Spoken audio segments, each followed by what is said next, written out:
Nah, jadi nggak ada alasan lagi buat teman-teman dan sahabat semua ya untuk bilang bahwa beternak entok itu ribet.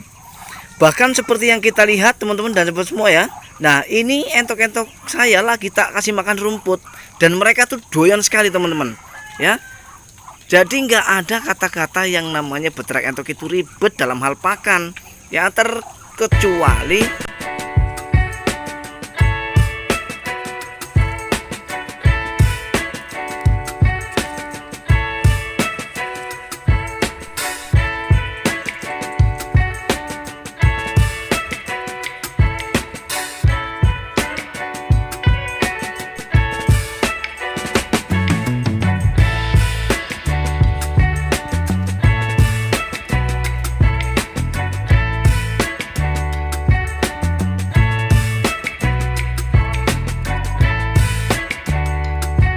Oke, baik teman-teman dan sahabat semua. Jadi pada kesempatan kali ini kita akan sharing dan berbagi kembali, tentu saja masih mengenai seputar peternakan entok. Lebih tepatnya tema yang akan kita bahas kali ini adalah apakah peternak pembibitan itu lebih ribet daripada pembesaran, dan begitu juga sebaliknya, apakah pembesaran itu lebih ribet daripada pembibitan. Nah, kenapa saya tertarik untuk membahas ini teman-teman dan sahabat semua? Karena beberapa waktu yang lalu saya sempat membaca salah satu komentar dari sahabat kita yang mempertanyakan tentang ini. Beliau bilang bahwa beternak entok itu katanya ribet dalam hal pakan, khusus untuk pembibitan. Nah, ini sangat bertolak belakang sekali ya dengan prinsip saya, yang pada dasarnya saya beternak entok pembibitan itu sama sekali tidak merasa ribet. Sama sekali tidak merasa ribet. Kenapa? Karena kalau dibandingkan ternak entok pembesaran itu nggak ada apa-apanya dalam dalam hal pengelolaan, dalam artian ini perawatan dan kemudian pemberian pakan, termasuk jenis pakan yang kita berikan ya. Justru malah beternak entok pembesaran itu jauh lebih ribet daripada pembibitan. Jadi kalau teman-teman bilang bahwa beternak entok pembibitan itu ribet, terutama adalah dalam hal pakan, maka itu salah besar menurut saya. Nah, kenapa saya katakan begitu? Ya karena sesuai dengan fakta di lapangan teman-teman dan sahabat semua, pada dasarnya beternak entok itu khususnya adalah untuk pembibitan, yang kita kejar itu kan bukan bobot. Jadi karena yang kita kejar itu bukan bobot, sehingga dari jenis pakan yang kita berikan itu tidak kemudian mewajibkan ya untuk kita memberikan jenis pakan seperti yang akan kita berikan untuk pembesaran ya. Sampai di sini mudahnya teman-teman. Nah, jadi teman-teman dan sahabat semua, kalau dibilang ribet dalam hal pakan sebetulnya salah besar. Kenapa? Paling enak itu ternak entok pembibitan teman-teman dan sahabat semua ya. Karena seperti yang kita lihat teman-teman dan sahabat semua, kebetulan ya stok untuk dedak pas hari ini tuh habis ya. Nah, kemudian kita lihat, saya kasih makan apa untuk ternak entok saya, untuk pembibitannya. Kita kasih makan rumput teman-teman dan sahabat semua.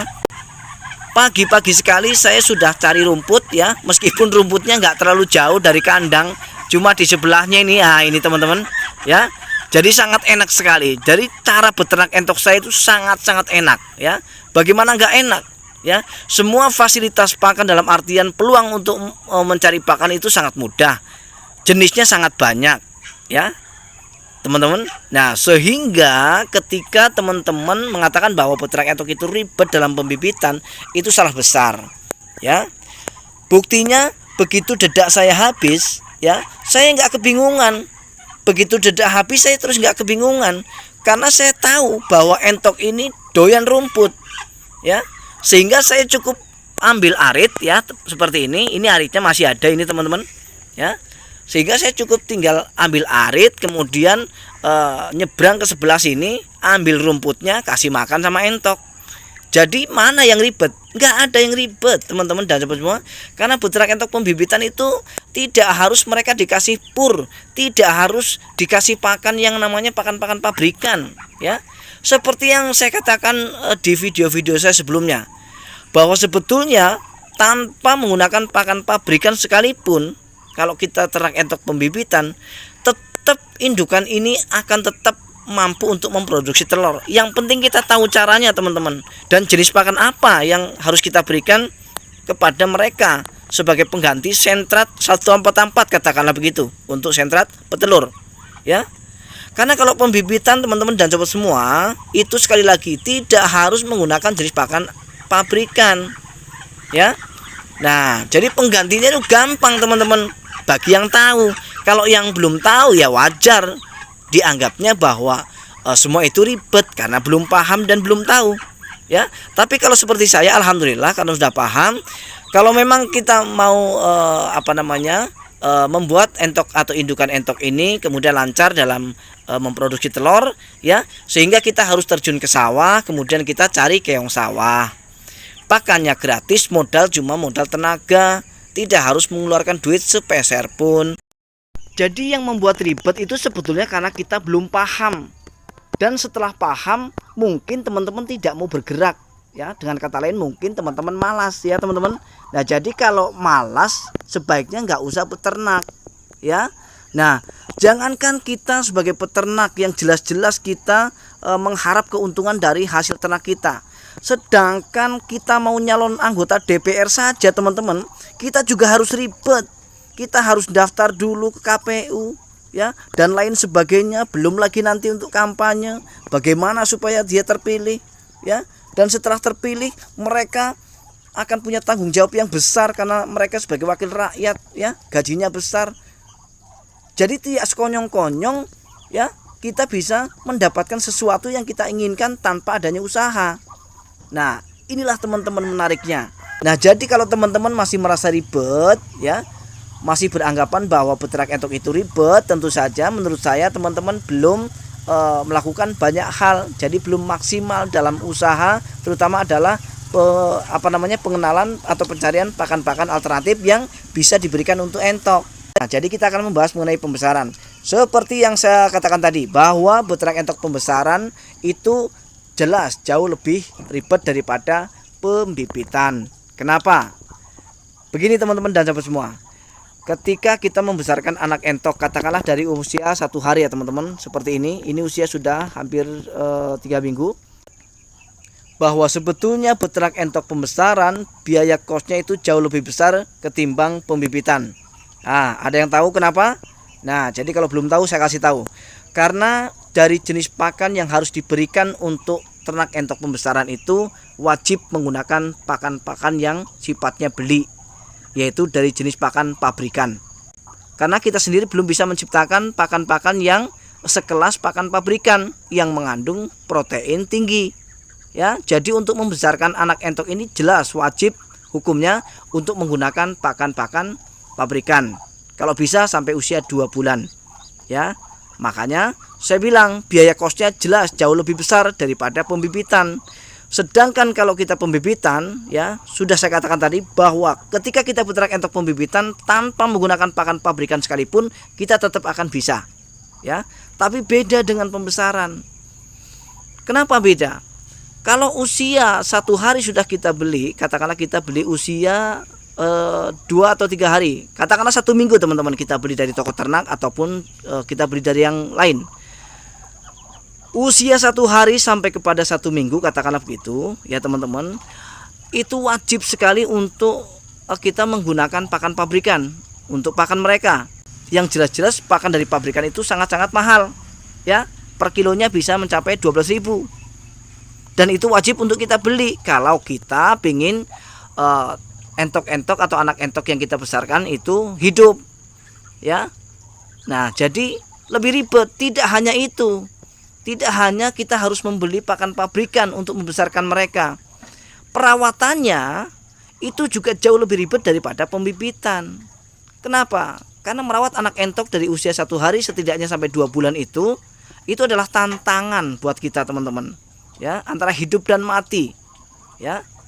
Dan sedangkan usia 1 hari sampai kepada usia bulan adalah usia-usia di mana mereka sangat rentan sekali terserang penyakit, ya.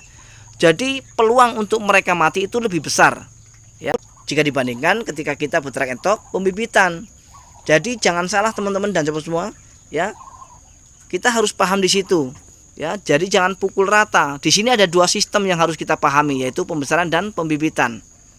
Sampai di sini mudeng ya teman-teman. Sekali lagi, yang membedakan ribet tidaknya dalam peternak pembibitan dan pembesaran itu sebetulnya ada di jenis pakan dan perawatannya, ya teman-teman.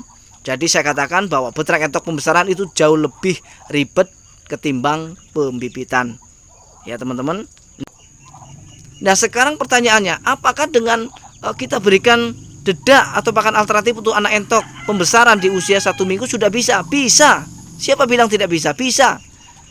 Tapi ya bisa dalam hal ini masih dalam tanda koma, ya. Bisa, tapi ya bisa hancur dan bisa mati anak entok itu, gitu loh, ya. Jadi kesempatan untuk mereka hidup itu tipis sekali ketika usia 1 minggu sudah kita kasih dedak dan tanpa dicampur dengan pakan pabrikan. Karena kandungan nutrisi yang terdapat pada dedak itu kan sangat sedikit sekali teman-teman, ya. Sangat sedikit sekali.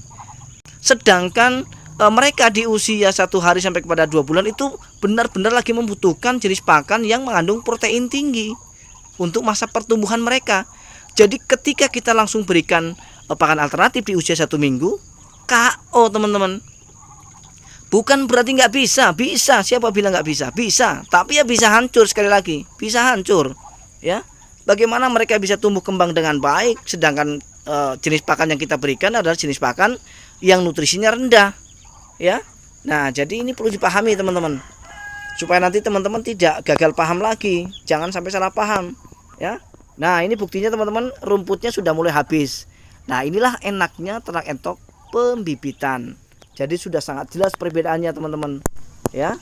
Nah jadi sampai di sini paham ya teman-teman. Nah kemudian kita akan membuktikan bahwa ketika kita ternak entok pembibitan, ya, meskipun kita tidak membeli pakan pabrikan sedikit pun, indukan entok ini akan tetap bertelur. Kita akan menuju ke petarangan. Silahkan teman-teman lihat dan buktikan sendiri ya. Jadi supaya nanti teman-teman tidak gagal paham. Jangan-jangan Bang Ruski ini cuma gedabrul aja, ini cuma ngoceh aja tapi buktinya nggak ada, ya. Terpapang jelas, terlihat jelas bahwa di depan layar kaca kita, ya, ada beberapa telur yang sudah diproduksi dari indukan-indukan entok yang sama sekali saya tidak kasih makan dengan pakan pabrikan, mutlak pakan-pakan alternatif murni, ya. Jadi sama sekali nggak menggunakan sentrat. Dan saya bisa membuktikan indukan entok ini tetap bertelur dan produksi telurnya itu teman-teman ya, itu banyak.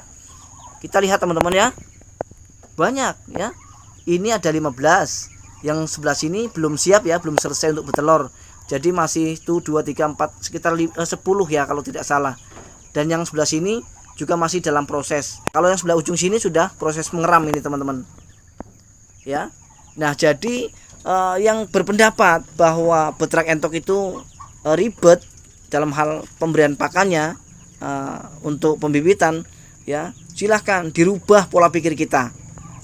Intinya teman-teman dan sobat semua, tujuan kita untuk beternak baik pembibitan maupun pembesaran tidak lain tidak bukan hanya untuk mendapatkan keuntungan. Nah bagaimanakah supaya kita bisa mendapatkan keuntungan dari ternak entok kita, ya? Dari pembibitan kita jelas ketika indukan entok ini mampu memproduksi banyak telur seperti ini dan bisa menetaskan dengan sempurna, maka kemungkinan besar kita jelas untung banyak, ya. Hanya itu. Nah tapi kalau pembesaran lain teman-teman dan sobat semua, mereka wajib menggunakan pakan pabrikan, ya. Karena kalau tanpa pakan pabrikan atau kita stop saja pakan pabrikan di usia 1 minggu misalnya, itu udah beda hasilnya, teman-teman. Nah sehingga teman-teman dan sobat semua, ini semua bisa kita jadikan pembelajaran. Yang mana bagaimana sih supaya kita bisa beternak entok dengan baik dan benar agar kita tetap bisa mendapatkan keuntungan? Ya tentu saja kita tetap selalu belajar teman-teman. Bukan berarti di sini saya menggurui, tidak, ya. Yang penting intinya saya ini sharing tapi berdasarkan pengalaman ya teman-teman, pengalaman yang sudah saya lakukan.